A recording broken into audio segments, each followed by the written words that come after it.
which is why I wanted Dr. T.J. Rodgers, President and CEO of Cypress Semiconductor, to come back to Mad Money and explain to people why it's not the end of the world. It's Cypress. T.J., how you been? I'm fine. All right. I mean, I'm looking at a situation where you own a lot of sun power, basically valuing your company at zero. Your company is a money-making company that has done incredibly well, and I'm thinking that perhaps it got oversold on what was, I regard as just being kind of just traditional guidance that almost any businessman has to say about the American consumer. Yeah, you know, I looked up the numbers. When I was on your show last, I said we'd do 425 to 442 million in revenue. We did 431. I said we'd do 26 to 28 cents. We did 24. It's hardly a disaster quarter, but the stock was 36.42. It's now 23.82. So it's gone down dramatically, and the question really is why.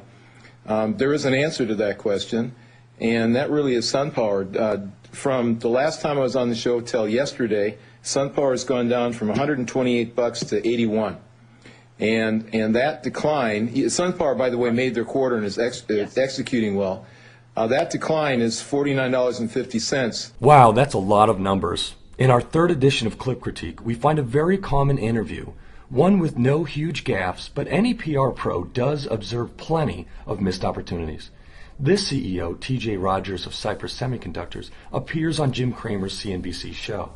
Cramer begins the segment like a cheerleader, and the stage is set for Rodgers to really reinstill confidence in his brand. But what does he do?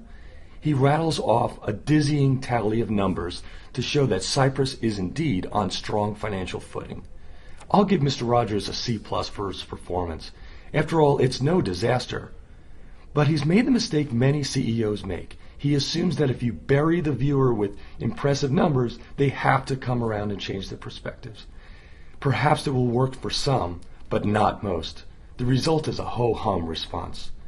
Proving naysayers wrong through a thorough ranting of your numbers should never be the sole strategy when given the opportunity to tell your story.